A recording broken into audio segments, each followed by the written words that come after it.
the moving target approach to avoid negative aspects of criticism. So in theory, criticism is, one could say, good, because it allows oneself to improve oneself at a more rapid pace. Now, in theory, if one would be an infinitely capable mind or entity and then could also incorporate all of this feedback, and one would also have the capacity to also check the validity of the source of the feedback, and to also then categorize all of the different sources according basically to a list, in which one would say this has a 0, for example, and this has a 100, or a 0 to 1 in terms of how valid the source is. Now, one could also then ask the question, how valid is my own source, how valid is my own feedback, and how would I rank others' feedbacks in comparison to this? Because I have maybe more information about myself, but I also might have, or might basically be on the resulting side, or have the negative effects of multiple biases in me, such as forgetting memories, potentially not falsifying, but potentially distorting memories as I remember them again. So now back to the moving target. Now, in theory, the feedback one would receive would be basically all taken in and evaluated properly, and then one could iterate faster and also more optimal. So if one thinks about trying to go up a mountain, then the mountain peak, so whatever vector basically has the steepest incline to the mountain peak, would be the optimal vector. Now, of course, if we want to actually go up onto a mountain, it is not as easy as just going this way up, because the mountain also has things where you cannot get into. So basically the mountain stands or sits there, and so we have to go on the outside, and we can also not fly, so we have to go basically on the edge of where the mountain is and where the rest of space is.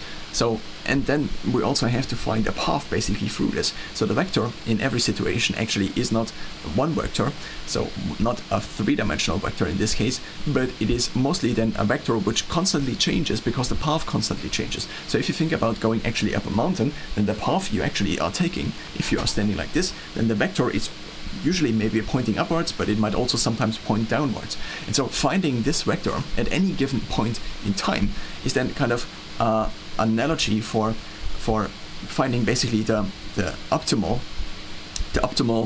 method for getting to a certain goal at any given point in time. And this might constantly change as with every step. So if I take a step right, for example, the optimal vector is now not in this direction, but is pointing back towards where actually the path to the mountaintop lies. Now, in terms of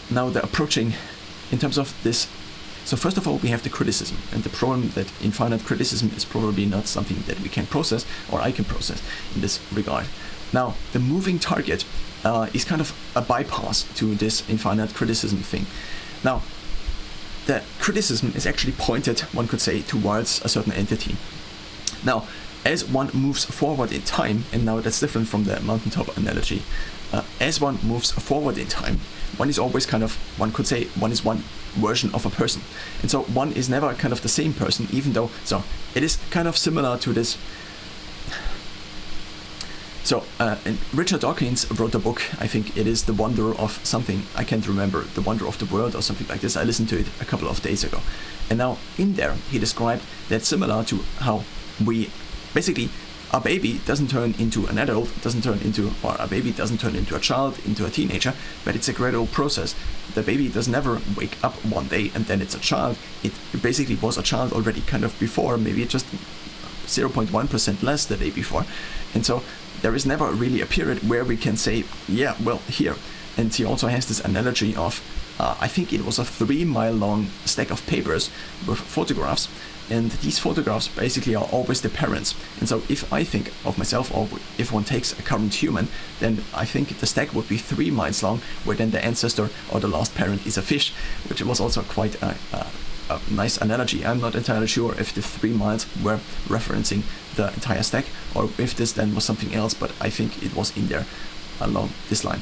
So as one also goes through time, so if we take the stack and kind of revert it and also turn it into the other direction, because the ancestor would kind of usually be in the past, as we have the analogy of moving forward in space as also moving forward in time. So the space and time analogy are to a certain extent merged in this case. As I move forward in time, I basically am a version of myself. Now one could infinitely small splice these versions. One could say every second I am a different version, every day I am a different version. The day actually seems to make kind of sense because, well, then overnight the brain also kind of regenerates, and also not only the brain but also the body to a certain extent recovers, even though it also might recover if you're just standing still compared to doing a sprint workout. But now if I move forward in time, then I'm different versions of myself at any point in time. So the version of myself the criticism is pointed towards is actually ideally now never me, because I am always moving forward.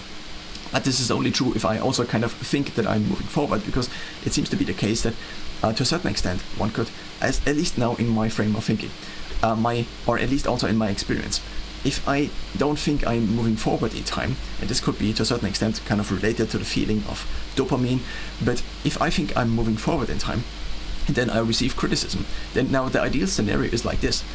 Because I know I'm moving forward, because I know I'm already making progress, the criticism that is actually now pointed towards me, similar to how if you have a battle of two ships, and the first ship, or let's just take starships, because in starships actually the laser beams are quite slow.